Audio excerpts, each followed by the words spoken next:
Does being financially literate really give you the power? Is your money shrinking due to inflation? The silent wealth killer most Aussies never see coming. Did you know the average Australian loses over $3,000 each year without even realizing it? It's not from forgotten subscriptions or impulse purchases. It's something far more insidious that's quietly draining your bank account right now. Stay with me for a few minutes and I'll show you how to protect yourself from this silent wealth killer.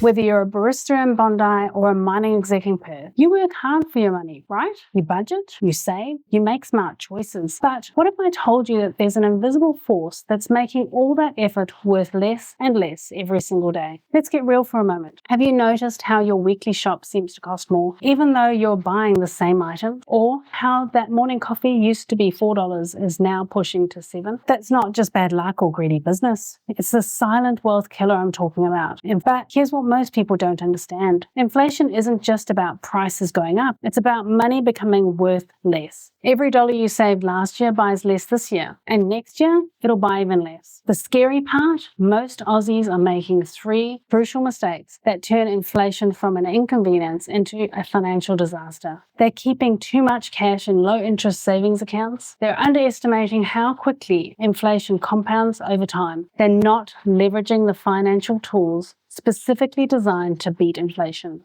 The real cost of inflation? Let me put it into perspective. If inflation runs at 3%, and recently it's been much higher than that, $100,000 in your savings account today will have the purchasing power of $74,000 in 10 years. Think about that. You're effectively losing over 25% of your money while doing nothing wrong. In fact, you're doing what you've always been told is right, saving. Why traditional advice is failing you? Your parents probably told you, saving your money, avoiding debt, working hard. That advice worked brilliantly in the 1970s and 80s, when bank interest rates were 15 to 18% and housing prices weren't so astronomical. But in today's economy, that same advice could be keeping you stuck.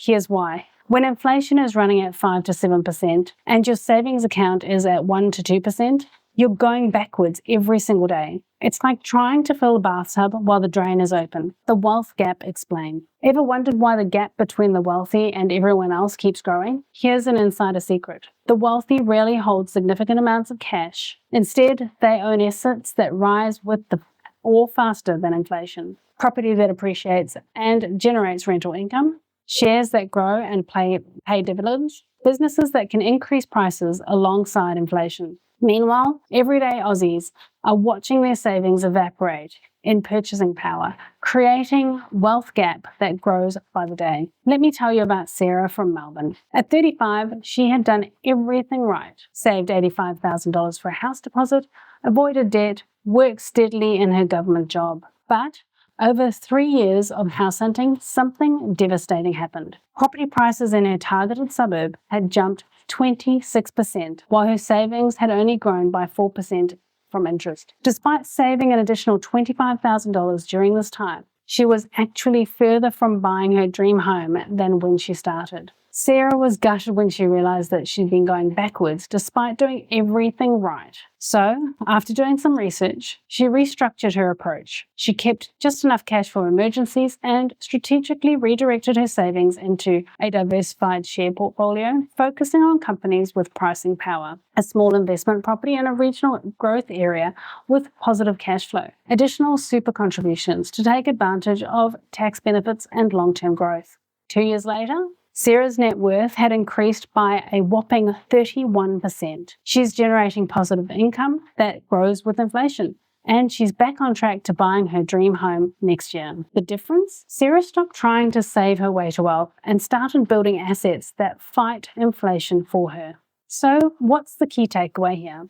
In an economy where cash is consistently losing value, traditional savings alone won't cut it. You need to position yourself to benefit from inflation rather than being crushed by it. Here are 3 strategies I want you to remember. Minimize cash drag. Keep only what you need for emergencies in cash, but put the rest to work. Acquire inflation-beating assets. Focus on investments with a proven track record for outpacing inflation. Use debt strategically. In inflationary times, fixed rate debt on appreciating assets can actually work in your favor as you repay with dollars worth less than what you borrowed. Remember, inflation isn't going away. It's built into the economic system. The question isn't whether it will affect you. It's whether you'll be a victim or use it to your advantage.